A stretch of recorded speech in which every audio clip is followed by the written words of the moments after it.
teman-teman, kita pulang yuk. Yuk.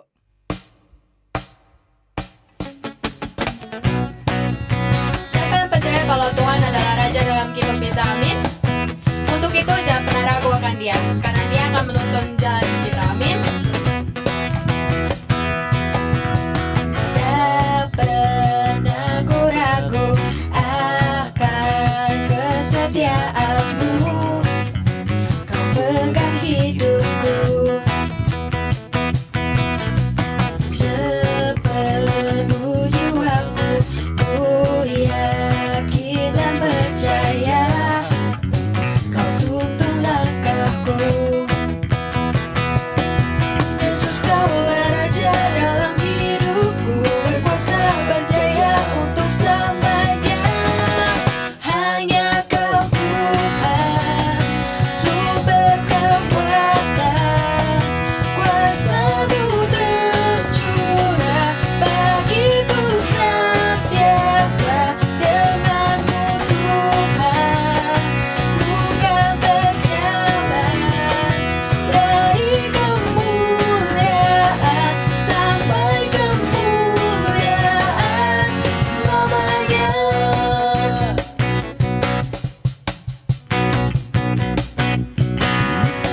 Tak pernah ku ragu akan kesetiaanmu. Kau pegang hidupku sepenuh jiwaku. Ku yakin dan percaya tuntun langkahku. Yesus, Kaulah Raja dalam hidupku, berkuasa berjaya untuk selamanya.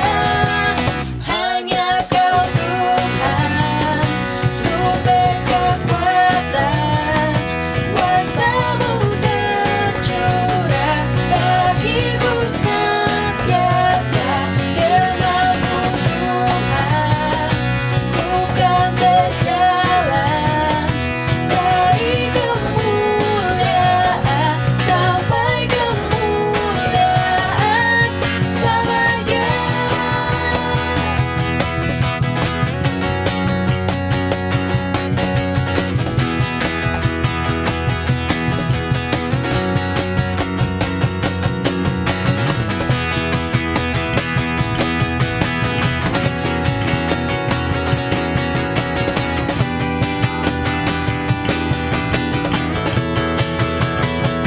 Hanya Kau Tuhan, sumber kekuatan, kuasa-Mu tercurah bagiku senantiasa. Denganmu Tuhan, ku kan berjalan dari kemuliaan sampai kemuliaan. Denganmu Tuhan, ku kan berjalan, kuasa-Mu tercurah bagiku senantiasa. Denganmu Tuhan, ku kan berjalan dari kemuliaan sampai kemuliaan selamanya.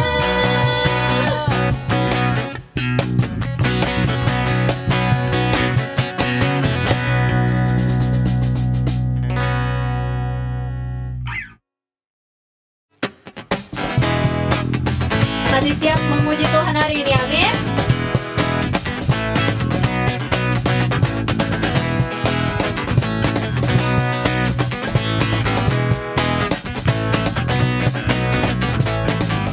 You know that I love you.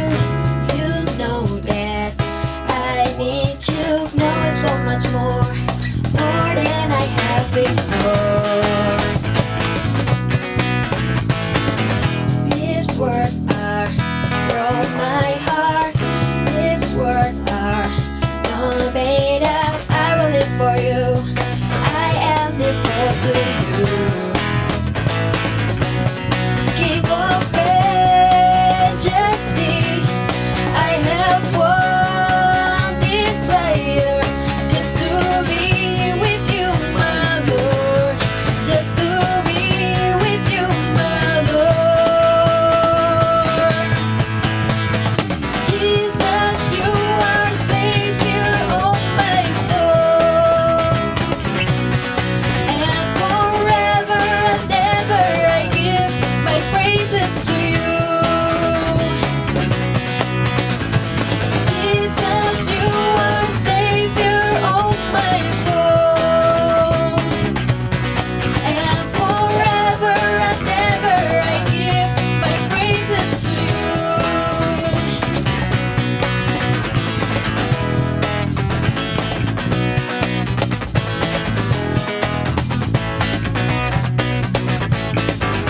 You know that I love you. You know that I need you. Now is so much more than I have before. These words are from my heart. These words are not made up. I will live for you. I am devoted to you. King of majesty, I have one desire, just to be with you, my Lord, just to be with you, my Lord. Jesus, you are Savior of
besar pengorbananmu bagiku,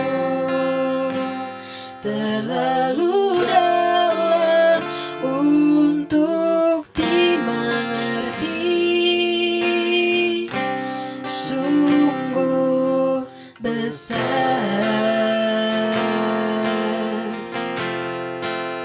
sungguh indah yang kau pikirkan tentangku, tak terselami bagiku, sungguh indah.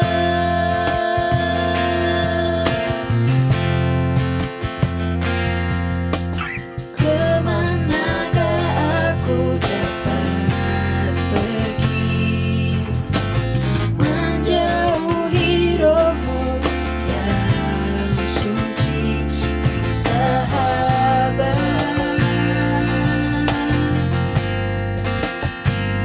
engkau dekat,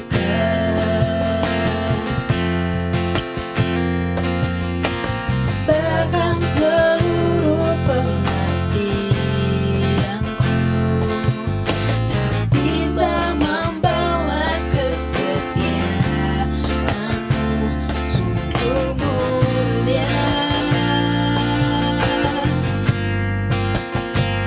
dan berharga,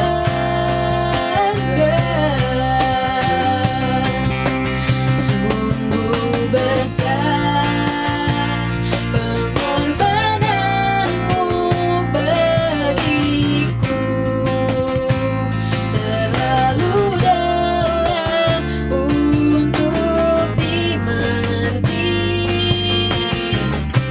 sungguh besar, sungguh indah yang kau pikirkan tentangku, tak terselami bagiku, sungguh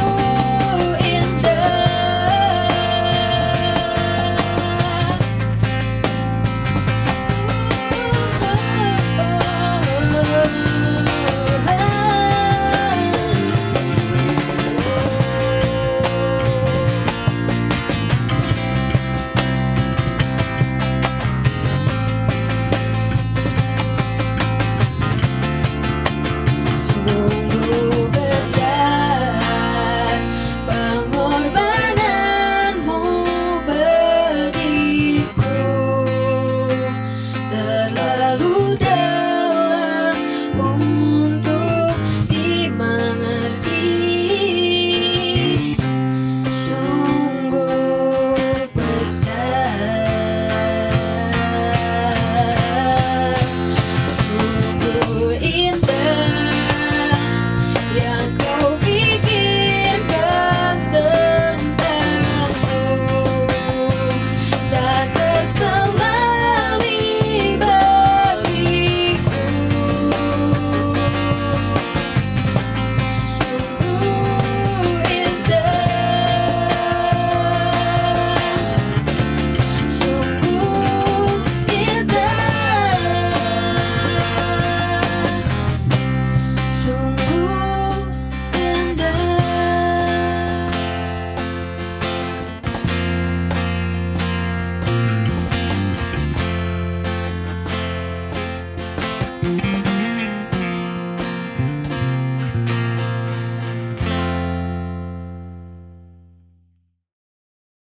Oke, kita udah masuk ke minggu kedua hari ini, minggu kedua bulan Maret, masih di Maturity and Ability. Hari ini gua kasih judul sharing khotbah hari ini, yaitu sebentar. Ups. Oke, gua kasih judul sharing firman Tuhan hari ini adalah ngapain aja. Ada yang bisa nebak arahnya kemana? Ngapain aja gitu. Itu kayak sebuah pertanyaan yang beneran nanya, tapi kadang-kadang sebuah pertanyaan yang juga agak menghakimi ya. Lu di situ ngapain aja gitu. Lu sampai sekarang nggak tahu apa-apa, ngapain aja lu kayak gitu kan. Jadi ada dua konotasi tergantung nada suara yang kita pakai gitu. Lu ngapain aja sama lu ngapain aja lain ya. Itu lain. Nah, kita akan baca dari firman Tuhan, kita akan belajar dari jemaat mula-mula. Kisah Para Rasul pasal 2 ayat 41 sampai 47. Orang-orang yang menerima perkataannya itu memberi diri dibaptis dan pada hari itu jumlah mereka bertambah kira-kira 3.000 jiwa. Mereka bertekun dalam pengajaran rasul-rasul dan dalam persekutuan. Dan mereka selalu berkumpul untuk memecahkan roti dan berdoa. Ya, kita tahu tidak benar-benar memecahkan roti ya. Roti nggak bisa dipecah, maksudnya dibagi-bagi gitu ya. Maka ketakutanlah mereka semua, sedang rasul-rasul itu mengadakan banyak mujizat dan tanda. Dan semua orang yang telah menjadi percaya itu tetap bersatu, dan segala kepunyaan mereka adalah kepunyaan bersama. Dan selalu ada dari mereka yang menjual harta miliknya, lalu membagi-bagikannya kepada semua orang sesuai dengan keperluan masing-masing. Dengan bertekun dan dengan sehati mereka berkumpul tiap-tiap hari dalam bait Allah. Mereka memecahkan roti, disebut lagi tuh. Mereka memecahkan roti di rumah masing-masing secara bergilir dan makan bersama-sama dengan gembira dan tulus hati. Ayat 47, sambil memuji Allah. Sorry, saya ulang dari atas dulu ya. Ayatnya agak ini soalnya. Mereka memecahkan roti di rumah masing-masing secara bergilir dan makan bersama-sama dengan gembira dan dengan tulus hati sambil memuji Allah. Dan mereka disukai semua orang. Dan tiap-tiap hari Tuhan menambah jumlah mereka dengan orang yang diselamatkan. Oke lah ya, nggak panjang-panjang amat ya, 7 ayat. Ya, ini bisa jadi sebuah cerita, sebuah patokan bagaimana gereja awal-awal, persekutuan Kristen awal-awal, itu diberkati Tuhan benar-benar sampai nggak cuma diberkati gitu. Mereka punya satu kebiasaan yang sampai membuat mereka tuh disukai oleh banyak orang. Bisa nggak kita ngelakuin itu gitu? Kita punya kegiatan, kita punya perilaku, punya attitude sampai disukai banyak orang. Banyak orang. Berarti nggak disukai sama yang Kristen aja, giliran udah Kristen, disukai cuma ya banyak orang tapi masih satu gereja gitu. Ya nggak gitu. Bener-bener semua orang. Semua orang menyukai kita gitu. Itu kalau kita bisa memberi attitude seperti itu keren gitu.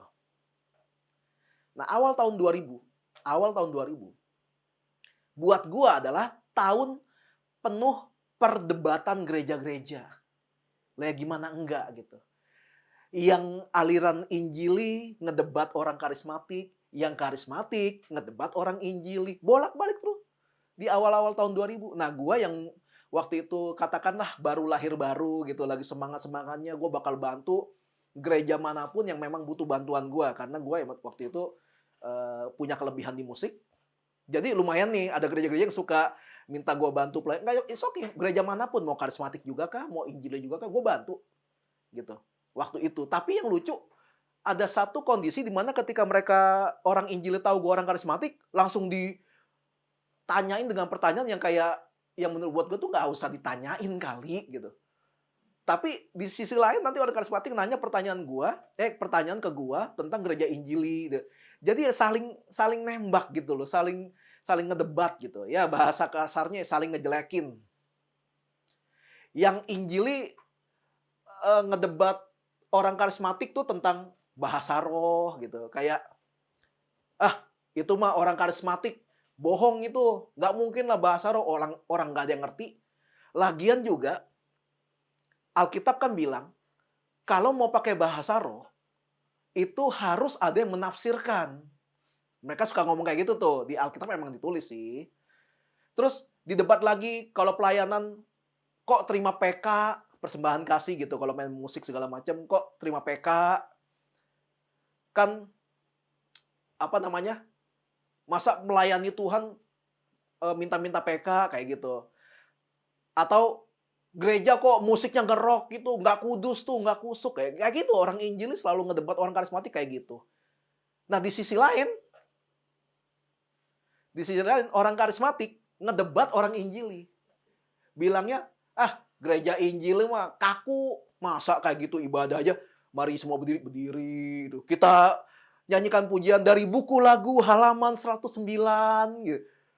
Mari kita pujian sekali lagi, 1, 2, 3 gitu. Hormat bagi, ya kayak gituan diprotes, gituan diprotes. Terus bilangnya terlalu liturgi lisan tau nggak? Terlalu tersusun. Tersusun, wah, itu mah monoton gitu loh, kayak ngebosenin, terlalu ini, wah, didebat sama orang karismatik, gitu. Jadi saling ngedebat, yang mana yang benar? Enggak lah, dua-duanya salah buat gua kalau udah kayak gitu. Itu ibarat kayak gua sama istri gua ngedebat begini, masakan mamanya siapa yang lebih enak? Itu nggak ada habis-habisnya, berantem kita. Kalau kita bukan suami istri, bunuh-bunuhan mungkin, saling ngebela mamanya gitu. Itu kayak gitu tuh. Perdebatan beda aliran gereja tuh kayak gitu, tau nggak sih? Nggak perlu didebat, ya udah kalau gereja lu kayak gitu, ya udah. Ya gereja gua kayak gini gitu. Kan selama nggak dosa, kenapa harus diributin kan gitu kan? Sampai ada satu kejadian di mana ada orang Injili itu ngedebat gua. Karena dia pas denger gua ini sebenarnya pelayanan di sebuah gereja karismatik di daerah Jakarta, dia ngedebat gua tuh tentang sesuatu yang gua nggak lakukan sebenarnya. Dia kayak semacam langsung menggeneralisasi kalau semua orang karismatik tuh kayak begini gitu. Dia dia ngomong kayak gitu hanya karena dia taunya gue orang karismatik, karena gue pelayanan secara resmi di sana. Gue udah jadi tim di sana gitu. Dia pikir semua orang karismatik pasti sama aja nih. Dia pikir gitu, udah logonya GBI gitu, pasti sama semua nih. Padahal nggak sama gitu kan. Yang mereka debat biasanya adalah tentang persembahan kasih. PK. Jadi kalau habis pelayanan dapat amplop tuh. Nah, besarnya berapa ya tergantung gereja biasanya gitu. Gue pernah terima nggak? Pernah. Pernah nggak gue bantu gereja yang nggak kasih gue PK? Pernah juga. Dua-duanya nggak ada masalah. Ada, gue terima, nggak ada, ya sudah. Selesai. Karena gue pikir pelayanan ya buat Tuhan aja udah. Mereka bilang talenta itu dari Tuhan. Masa mau pelayanan minta persembahan? Mereka suka ngomong kayak gitu tuh. Gue nggak tahu ya sekarang masih nggak ya, tapi awal 2000 begitu semua. Mereka ngomong gitu, masa pelayanan buat Tuhan terima nyari-nyari persembahan gitu. Yang pertama, enggak semua orang karismatik kalau pelayanan tuh pasti nyari persembahan kasih. Contohnya, gua. Gua nggak pusing. Boleh tanya Livi lah dulu, bantu gereja dia kan. Gereja si Livi dulu di daerah Jembatan 5. Mana pernah sih gua dikasih gitu-gituan? Boro-boro gituan ya. Ditraktir makan habis pelayanan aja kagak. Tapi ya sudah gitu. Gua bantu sana tuh ya demi istri gue. Enggak. Maksudnya karena diminta gereja gitu. Diminta gereja. Akhirnya gue bantu gitu loh. Udah gitu aja alasan gue. Terus yang kedua, talenta memang dari Tuhan. Ya, talenta memang dari Tuhan. Tapi pengembangannya itu kan respon gue. Gue belajar sana-sini, nanya sana-sini. Sampai orang males gue tanyain. Sampai berdarah-darah gitu istilahnya. Buat kembangin skill gue. Si Nesia tadi WL. Emang pas dia tahu dia bisa nyanyi, langsung kayak gitu, bisa? Enggak lah, nangis-nangis dulu. Dimarah-marahin dulu. Iya kan? Ya emang, jadi talentanya ada, maksud mentahnya ada. Nih, kita udah lihat nih, dia ada apa namanya? Ada sebutannya benih lah gitu loh. Bisa gitu loh. Ya, dia suka nyanyi, segala macam lah. Abis itu dikembangin. Bayangin kalau waktu itu dia belajar sampai nangis, dia udah gue nggak mau belajar lagi. Gue rasa dia nggak bakal bisa kayak sekarang. Jadi talentanya memang dari Tuhan, tapi perjuangannya ini loh. Ini kan yang sesuatu yang diusahakan. Diusahakan, makanya bisa berkembang.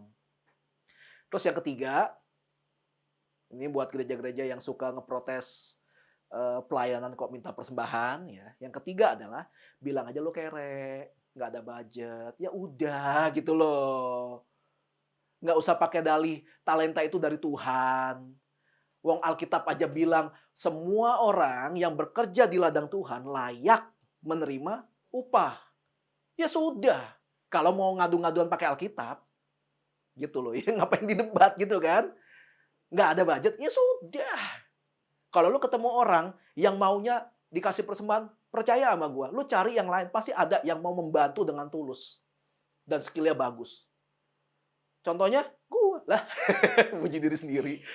Nah, sebaliknya, orang karismatik juga sama aja buat gua. Nggak ngedebatin orang Injili. Nggak beda sih buat gua. Tuduhan yang paling sering diucapin orang karismatik terhadap pihak Injili, itu adalah mereka itu dibilangnya, wah orang Injil tuh monoton. Tahu monoton nggak? Arti harafiahnya monoton itu satu warna. Jadi, gitu doang gitu loh. Kalau di foto, monoton itu hitam putih. Jadi monoton gitu, satu warna gitu.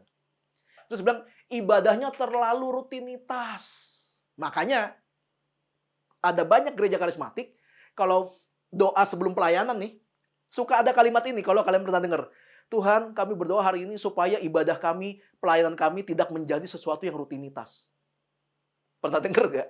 Gua mah sering karena gua dulu ya karena kan gua basically karismatik gitu ya. Gua sering denger kayak gitu.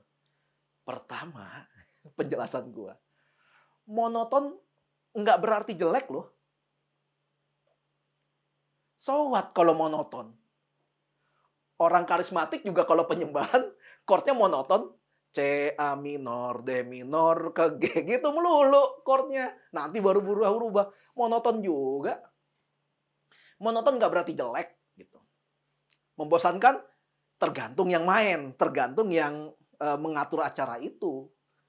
Yang kedua, dibilang gereja Injili itu terlalu rutinitas. Lah, ini kita ibadah sekarang kalau bukan rutinitas apa? Setiap hari Minggu, jam 1 siang. Nggak pernah tiba-tiba, oke, buat minggu depan kita ibadahnya hari Sabtu jam 2 pagi. Minggu depan lagi hari Kamis jam 9 malam. Itu kan nggak rutin namanya kan? Terus ibadah kadang ada, kadang nggak. Nah itu nggak rutin. Lah justru kita datang hari ini ibadah karena ini ibadah rutin. Ya ini ibadah rutinitas, ini rutinitas kita. So, masalahnya gini loh. Kalau yang rutin aja kita suka ngaret, apalagi yang enggak rutin. Rutin aja suka ngaret gitu loh.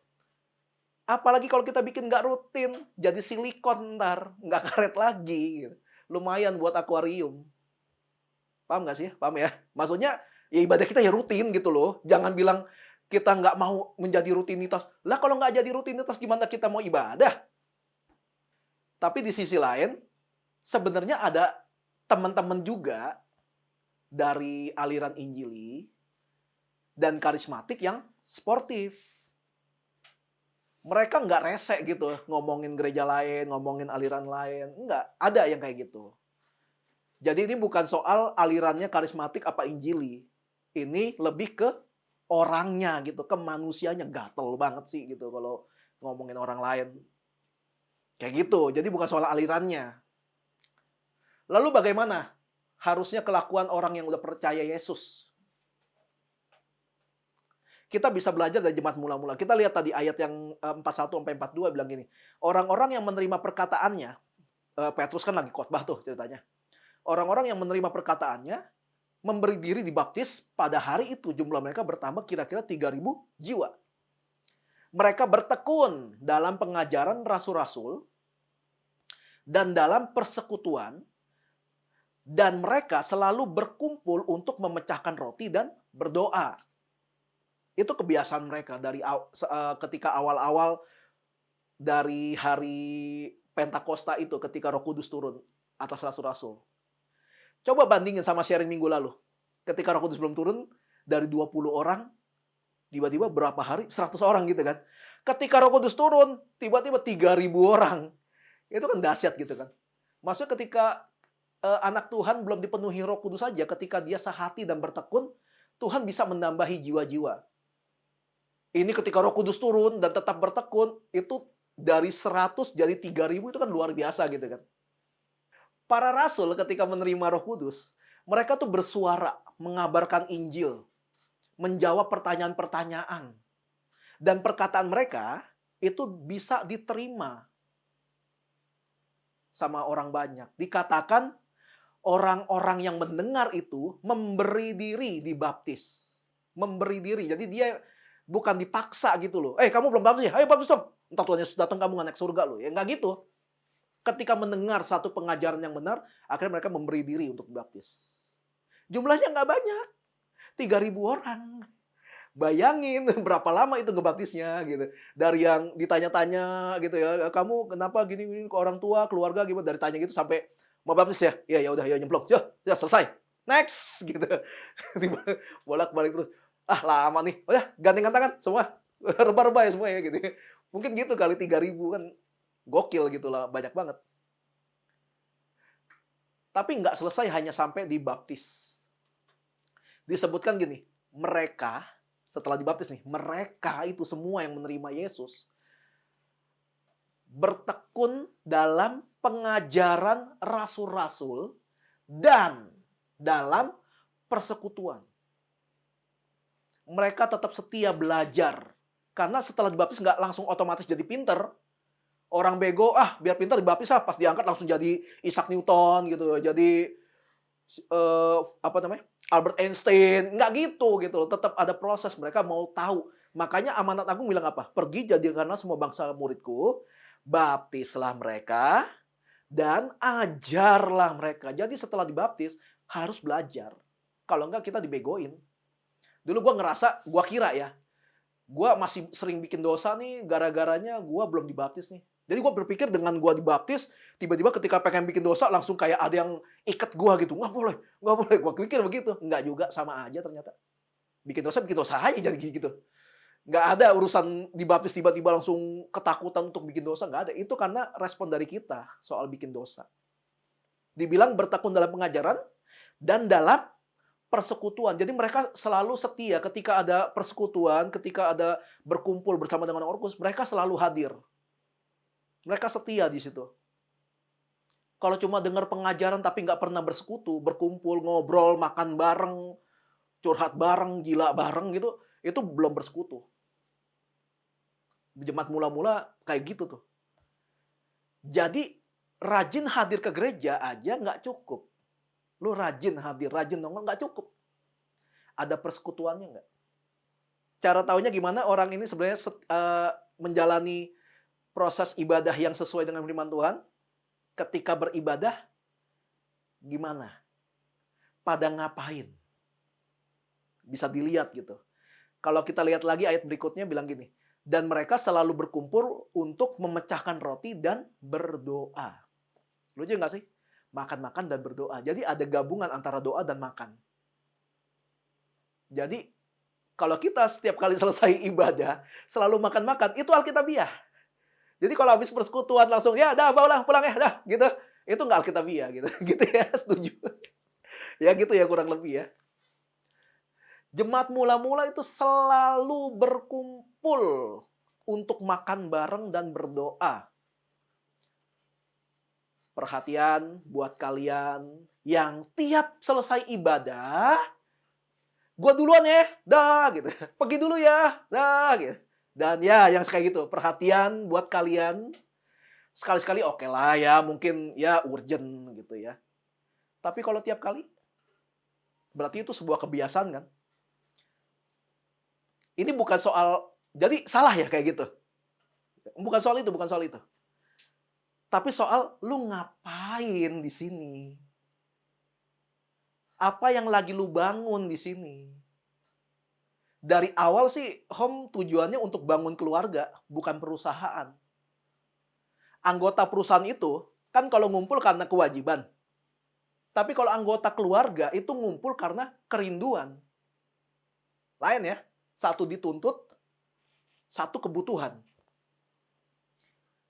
Anggota perusahaan pas jam selesai ngantor, bubar, waktunya pulang gitu kan. Kalau keluarga ada interaksi. Contoh nih, kemarin pas Imlek, yang pada ngumpul keluarga, gua sama Livi adalah main ke rumah keluarga waktu Imlek. Emangnya selesai, kongsi baca ya, ya, dah gitu. Emang gitu? Enggak kan? Pasti ada ngomongnya kan? Nah itu keluarga. Makan barengnya, ngemil barengnya, ngeledek bareng gitu kan. Itu ada gitu. Nggak ada yang pas ngomong kongsi baca kasih apa, buar gitu langsung langsung pergi gitu. Kenapa gitu? Kenapa kalian nggak langsung pergi? Karena itu ngumpul keluarga. Bukan ngumpul sama teman kantor atau teman sekolah. Kalau ngumpul sama orang perusahaan, bakal bingung kan kalau misalnya kalian mau cerita sampai yang personal banget gitu, sampai yang rahasia rahasia dalam keluarga banget kan nggak mungkin kalian cerita sama mereka gitu kan. Nggak mungkin lah kalian bakal ceritain kejelekan keluarga kalian sampai detail gitu sama sama teman kantor atau enggak teman sekolah. Walaupun hubungan kalian deket banget sama orang ini. Gue nggak yakin nih si Nei sama Jen, sedekat-dekatnya nggak mungkin diceritain sampai sedetailnya gitu tentang kejelekan keluarganya. Gue nggak yakin gitu loh. Kalau sampai cerita sih, pertama antara emang ini temen bisa dipercaya banget, atau ada yang salah sama lo gitu. Kalau gue sih nggak bakalan gue ceritain kejelekan keluarga gue sama temen gue, walaupun dia temen dekat. Ya karena masalah keluarga gue, ya masalah gue aja. Maksudnya ada hal-hal yang nggak perlu diceritain keluar gitu kan. Terutama yang terlalu personal, yang terlalu private gitu. Kalau sampai kalian bisa cerita hal yang personal banget sama teman kalian bisa cerita hal yang super rahasia ke teman kalian, lebih daripada sama keluarga kalian. Berarti ada yang salah sama keluarga kalian. Mungkin keluarga kalian kurang perhatian atau kurang kasih sayang gitu ya. Tapi kalau kalian bisa cerita soal yang personal banget sama teman kalian, lebih daripada cerita sama keluarga kalian, padahal keluarga kalian selalu kasih perhatian dan kasih sayang, berarti ada yang salah sama kalian. Simpel kan? Jangan meremehkan interaksi bersama keluarga. Ya karena di situ kekuatan sebuah keluarga. Bukan di ngumpulnya, tapi interaksinya. Ada percakapan, ada hubungan, ada koneksi yang dibangun. Ada ketika ngumpul ada obrolan apa, cerita apa, masalah apa. Jadi kalau anggota keluarga tahu cerita tentang kita sebagai sesama keluarga, mereka bisa saling menguatkan. Bisa saling bantu. Jangan sampai pas ngumpul keluarga itu kurang interaksi, pas ada masalah baru berinteraksi. Tiap muncul bawanya masalah. Tiap bersuara bawanya masalah gitu. Waktu lagi happy dan bahagia, diem aja. Yang bagus nggak dibagi. Giliran masalah, bagi rata. Ya lama-lama orang males gitu sama kita. Iya nggak sih? Iya kan? Datang pas lagi ada masalah aja. Lagi enak aja lu sendiri gitu. Oh dasar lu. Sebutin siapa orangnya, sebutin. Berbagi sukacita itu penting. Yang disebut tuh kabar. Maksudnya sukacita yang dibagi itu kabar. Lu lagi baru dapat apa gitu. Contoh nih ya, dalam Alkitab ketika Yesus mengutus ke-70 murid, dibekali dengan kuasa dan sebagainya, lalu setelah mereka kembali ini 70 murid, mereka cerita nih, ada yang berhasil sembuhin orang sakit, ada yang berhasil ngusir roh jahat, ada yang bisa bangkitin orang mati. Dibilang ya respon Yesus apa? Yesus itu girang banget gitu, sampai bangun, sampai seneng gitu. Yesus sampai bilang, gue ngelihat iblis tuh jatuh seperti bintang. Jadi kayak bintang. Yesus seneng banget gitu loh. Yesus nggak minta jatah preman.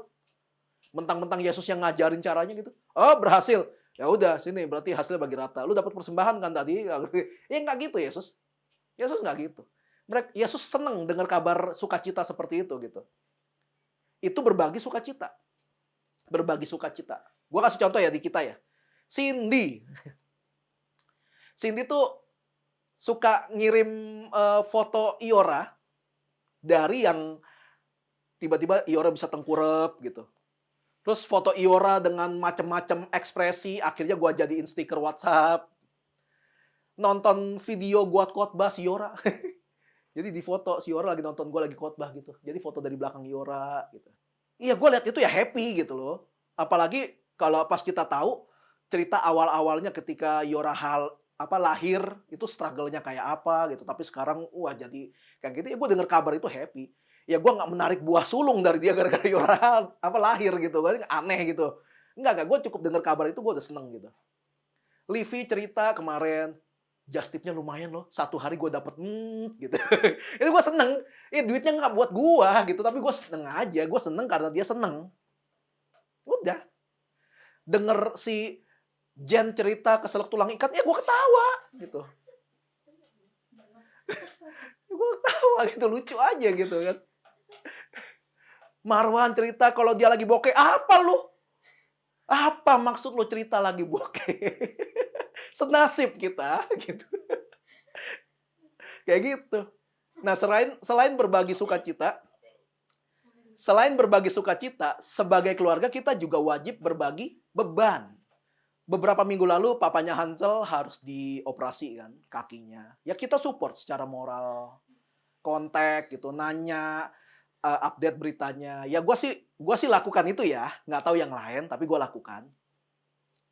Si Lisa juga baru-baru ini akhirnya bisa keluar dari rumah sakit, kita bantu secara moral, kita baca chat-nya, pusing kita gitu loh. Pusing kita baca chat-chatnya segala macam. Si Marwan kan bahasanya kan udah bahasa profesor ya. Jadi kalau ngechat sama dia tuh kalian harus sediakan Google di sebelah kalian biar kita bisa paham. Kemarin tuh di chat tuh kayak apaan nih ISPA, apa pula fibrosis gitu ya. Fibrosis itu penyakit wanita dan laki-laki gitu. Fibro dan sis gitu ya. Fibrosis gitu. Nggak bisa pakai bahasa manusia normal gitu. Terlalu tinggi gitu loh. Sine cerita waktu dia kepleset ke got, kita ketawain, ya kita cerita gitu. Berbagi beban gitu. Nah, jadi intinya gini, dalam keluarga itu bawa apapun. Bawa apapun, bukan bawa doang. Mending masalahnya ganti-ganti. Ini masalahnya itu lagi. Udah dinasehatin, nggak dilakuin, masalahnya nggak hilang-hilang. Cerita lagi, ya capek gitu loh. Gedek gitu lama-lama. Apalagi kalau kita tahu hidup kita itu kan isinya nggak masalah doang kan. Capek loh. Tapi ceritain yang bagus juga. Maksudnya, kalau ceritain yang bagus terus juga nggak baik gitu. Tiap kali datang, baik kok, dahsyat kok, luar biasa kok, yes kok. Ya nggak gitu. Ya, cerita yang bagus-bagus terus. Sampai kita nggak tahu kalau ternyata hidup lu lagi ada masalah. Sebagai keluarga, bakal ngerasa bersalah untuk sesuatu yang bukan salah keluarga ini padahal. Cuma gara-gara dia nggak pernah cerita masalahnya, sampai suatu hari masalahnya tiba-tiba jadi gede gitu. Ya kita sebagai keluarga jadi ngerasa bersalah kan. Padahal bukan salah kita juga. Siapa suruh lu nggak cerita. Tapi kan jadi ada beban gitu kan. Jadi terbebani gitu loh. Makanya harus balance. Bagus bawa cerita yang menyenangkan. Tapi kalau ada beban cerita juga. Ya cerita aja gitu kan. Minimal kita bisa bantu ngedengerin. Dan kalau kita lihat lagi ayat selanjutnya bilang gini. Dan selalu ada dari mereka yang menjual harta miliknya, lalu membagi-bagikannya kepada semua orang sesuai dengan keperluan masing-masing. Dalam kebiasaan jemaat mula-mula, ada aja orang baik yang punya kelebihan harta nih, misalnya over budget nih. Waduh, buat apa ya gitu ya. Kalau kita mau buat beli emas antam gitu ya. Enggak, zaman itu udah berkelebihan. Ah, gua ada harta lebih nih. Lalu dia putuskan untuk jual hartanya. Harta zaman dulu kan ladang lah, domba atau apa dijual jadi duit. Lalu membagikan kepada orang yang membutuhkan lewat perantaraan para rasul. Makanya dibilang hasil penjualan itu ditaruh di bawah kaki rasul. Maksudnya kita percayain sama para rasul waktu itu, zaman itu begitu. Gue percaya di sini banyak orang baik. Percaya gue, di home nih isinya orang baik semua. Ya, orang baik rada-rada konslet juga ada gitu loh ya. Tapi jadi baik aja tuh nggak cukup. Jadi baik tuh nggak cukup. Harus ada tindakan nyata. Harus ada tindakan nyatanya. Salah satu masalah internal gereja yang cukup fatal adalah ketika gereja lebih suka memperhatikan kebutuhan hidup orang yang jauh di luar sana tanpa mau memperhatikan kebutuhan hidup jemaatnya sendiri. Padahal orang yang jauh di sana itu udah ada yang perhatiin, yaitu oleh gereja yang jauh di sana juga. Jadi kita malah pusing-pusing mikirin yang di luar sana. Bukan berarti kita nggak usah pikir, enggak. Tapi kalau yang di dalam sini juga masih butuh diperhatikan, terus lu nggak perhatiin karena dananya semua keluar untuk yang jauh di sana. Itu bukannya jahat kita ya? Iya dong? Misi ke sana, misi ke sini, misi ke sana sini gitu ya. Tapi nggak pernah ke rumah gitu. Ada jemaat yang terlalu kreatif sampai melakukan misi pakai nama gerejanya sendiri, tapi nggak pakai izin. Ada. Sampai ada satu desa bingung. Loh, Bapak dari gereja ini? Lah kemarin juga dari gereja Bapak. Loh yang mana? Loh yang nggak tahu, kan orang Bapak. Jadi gitu kejadian. 2 hari berturut-turut. Jadi tapi mereka nggak saling tahu. Terlalu kreatif itu. Di sisi lain, kenalannya di gereja itu, ada yang kesulitan untuk bayar SPP anaknya. Ada yang nggak tahu besok bakal makan apa. Sorry, ada yang besok nggak tahu bisa makan apa enggak ya. Kan beda ya, ada yang, aduh besok bisa makan nggak ya? Sama, aduh besok makan apa ya? Kan beda ya, agak beda ya gitu ya. Ada yang baru di PHK, ada suami istri lagi bertengkar, malah disuruh doa. Yang jauh dibantu, kelihatan tenaga, dana segala macam. Di giliran gereja sendiri, Pak, saya butuh bantuan gini. Oh ya, mari kita berdoa. Ya apaan? Kecuali gerejanya memang nggak bisa bantu, lain cerita. Tapi kalau gerejanya mampu, lu cuma disuruh doa. Ada yang salah gitu ya. Mungkin nggak bisa bedain mana garam, mana micin. Hari-hari belakangan ini, banyak orang Kristen mulai mencari pengakuan di mana-mana. Mulai banyak orang Kristen loh. Mau pengurus gereja, mau jemaat biasa, cari pengakuan di mana-mana. Walaupun dengan cara yang nggak benar. Belakangan banyak beredar video di media sosial bagaimana ada banyak orang Kristen sharing-sharing renungan atau pengajaran yang dikemas dengan sangat baik, punya musik latar yang baik, dan cara berbicara yang meyakinkan gitu. Tapi isinya ngaco. Banyak. Dan cirinya rata-rata sama. Ketika ada yang koreksi nih, sorry nih bro, sorry nih sis, ini kurang tepat, harusnya tuh begini-gini, menurut firman Tuhan tuh begini gitu ya. Biasa ciri-ciri sama, mereka nggak akan gubris komentar seperti itu. Tapi yang digubris mana? Haleluya pastor, saya diberkati, puji Tuhan. Itu dibalas, yes, amin. Itu jawabin kayak gitu. Kenapa gue tahu? Karena gue sempat kepo, gue liatin tuh. Gak tau kenapa gue, kenapa juga gue liatin ya. Gue liatin, ciri-ciri sama semua. Karena gini, kenapa mereka nggak gubris? Karena lebih banyak yang komen yes amin di komentar mereka daripada yang mengkoreksi. Jadi mereka pikir, oh berarti yang gua ajar benar dong. Banyakan yang setuju sama lu belum tentu jawaban lu setuju. Salah gua. Banyak yang setuju sama lu belum tentu jawaban itu benar. Untuk video gua cut ntar. Tapi kayaknya lucu ya kalau nggak di-cut ya. Oke. Terus tiba-tiba mereka ini, aneh nih, anehnya ya. Mereka ini, orang-orang yang baru bermunculan di sosial media, tiba-tiba mereka ada gelar pastor. Entah dapat dari mana. Padahal pastor itu artinya gembala sidang. Jadi kalau bukan gembala sidang, harusnya jangan pakai pastor. Harusnya. Ya kalau kalian baca Google ya, lihat Wikipedia segala macam, itu ada tuh istilah-istilah tuh, salah satunya pastor. Pastor itu gembala sidang harusnya. Tapi ada juga yang sharing kayak beginian rohani, tapi bagus gitu. Dia benar, ada. Cuma banyak kan yang nggak benar gitu. Jadi wajah kekristenan sekarang tuh udah kayak terbelah-belah, tau gak sih? Udah ya gitulah. Kalian akan bingung nanti mana yang benar, karena semuanya kelihatan benar. Kalau mau tahu mana yang benar, mana yang nggak benar, baca Alkitab yang benar. Lanjut, ayat berikutnya bilang gini. Dengan bertekun dan dengan sehati, mereka berkumpul tiap-tiap hari dalam bait Allah. Mereka memecahkan roti di rumah masing-masing secara bergilir dan makan bersama-sama dengan gembira dan dengan tulus hati sambil memuji Allah. Mereka disukai semua orang dan tiap-tiap hari Tuhan menambah jumlah mereka dengan orang yang diselamatkan. Sekali lagi, urusan menambah jiwa itu urusan Tuhan. Alkitab udah catat. Yang penting itu kita sebagai pengikut Kristus, apakah kita sudah bertekun dengan sehati dalam doa?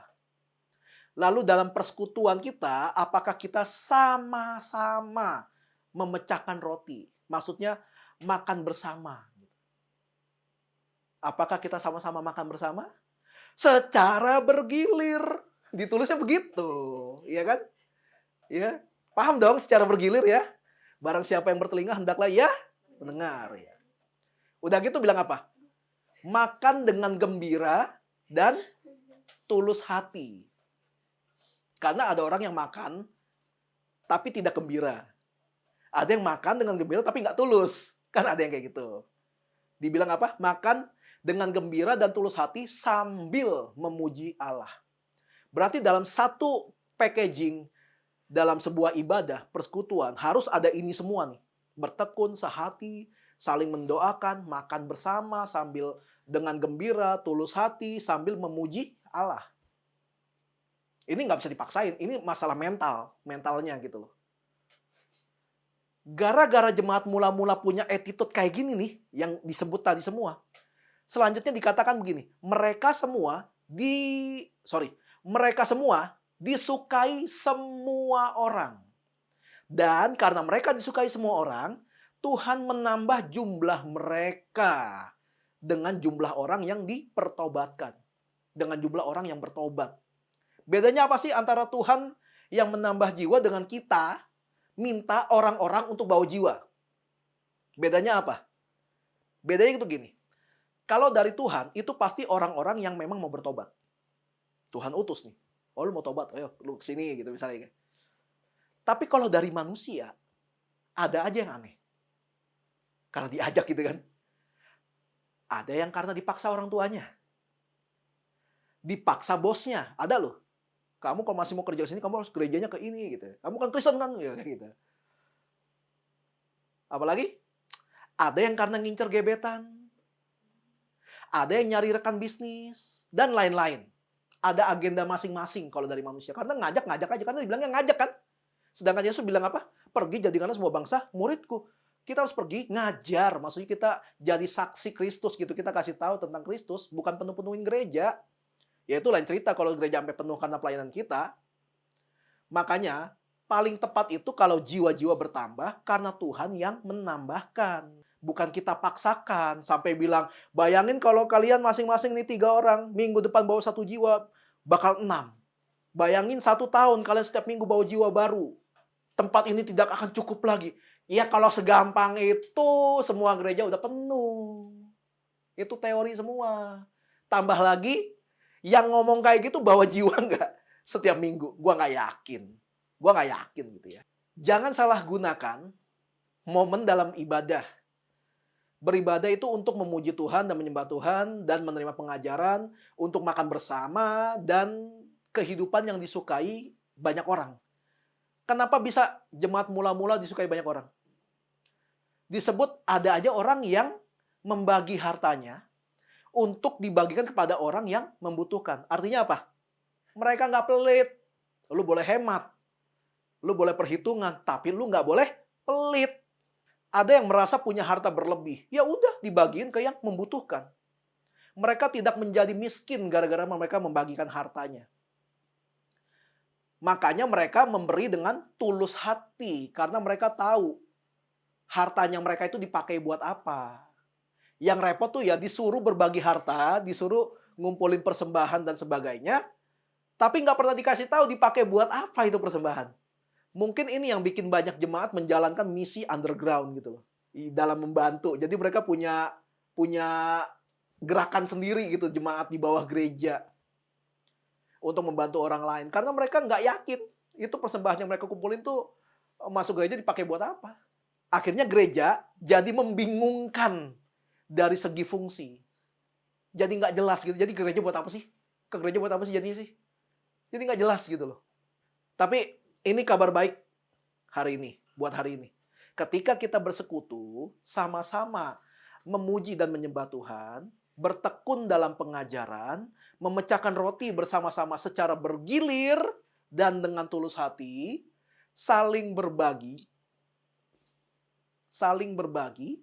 berbagi sukacita ataupun beban, memiliki attitude yang disukai banyak orang, dikatakan Tuhan menambahkan jiwa-jiwa dengan mereka yang dipertobat. Bayangin kalau kalian punya prinsip ini, tiba-tiba lingkungan di mana kalian berada jadi makin banyak dan menerima Yesus sebagai Tuhan. Itu artinya kalian sudah menjalankan ibadah kalian dengan benar. Karena ibadah bukan cuma tentang di gereja, tapi ibadah yang benar, yang sejati adalah ibadah yang juga dijalankan dalam kehidupan kita sehari-hari. Alkitab bilang gini, perkatakan firman itu siang dan malam. Kita nggak mungkin ada di gereja siang dan malam kan? Tapi memperkatakan firman itu harus siang dan malam. Artinya dimanapun kita berada, firman yang kita baca harus bisa diucapkan. Urusan bagaimana mengucapkannya kembali ke hikmat masing-masing. Tapi itu harus diucapkan siang dan malam. Tapi kalau sampai hari ini kalian merasa sulit untuk melakukan apa yang tadi gue sebut, kalian merasa susah kalau dilakukan di lingkungan kalian, pertanyaan gue adalah, kalian ngapain aja di gereja selama ini? Kok sampai merasa sulit? Kalian ngapain di gereja? Kalau di gereja kalian sering berinteraksi, akan ada satu kebiasaan yang akan kalian bawa dalam kehidupan kalian. Kalau di gereja kalian berinteraksi dengan saling caring, di rumah kalian juga bakal tiba-tiba kayak pengen care aja sama orang. Kalau di gereja kalian berinteraksi dengan mendengarkan cerita orang, suka dengerin cerita orang, di rumah pun kalian bakal begitu. Begitu juga kalau di gereja kalian sering makan bareng, memperkatakan firman, berbuat baik, belajar dari jadi konselor, sampai di rumah pun kalian bakal begitu. Pasti kalian bakal begitu. Karena terbiasa di gereja ngelakuin itu. Justru yang jadi pertanyaan, ketika ada yang rajin ke gereja, tapi bilang sulit. Rajin ke gereja. Sulit kok, itu kok, di rumah gua nggak bisa. Kenapa sulit? Karena nggak pernah berinteraksi di gereja. Kelar ya kelar, cabut ya cabut, bubar ya bubar. Ya makanya jadi sulit. Ngapain aja? Justru harusnya di sini perbedaan kita dengan orang lain. Kita dipanggil Tuhan untuk tidak menjadi serupa dengan dunia. Jangan jadi sama. Semoga hari ini ketika kalian mendengar sharing ini, ada yang tersinggung. Berarti masih bisa ditolong. Kalau udah jadi pelaku yang sulit-sulit tadi, tapi nggak tersinggung, udah sulit ditolong. Udah rajin ke gereja nih, tapi selalu bilang sulit. Gua ngomong kayak gini, nggak tersinggung. Udah nggak bisa ketolong, udah itu susah itu ditolong. Tinggal Tuhan tuh yang turun tangan gitu ya. Udah kamu pulang aja kayak gitu. Lain kalau gue suruh ayo pulang, sama Tuhan yang suruh ayo pulang, itu lain. So buat hari ini untuk kalian yang ada di rumah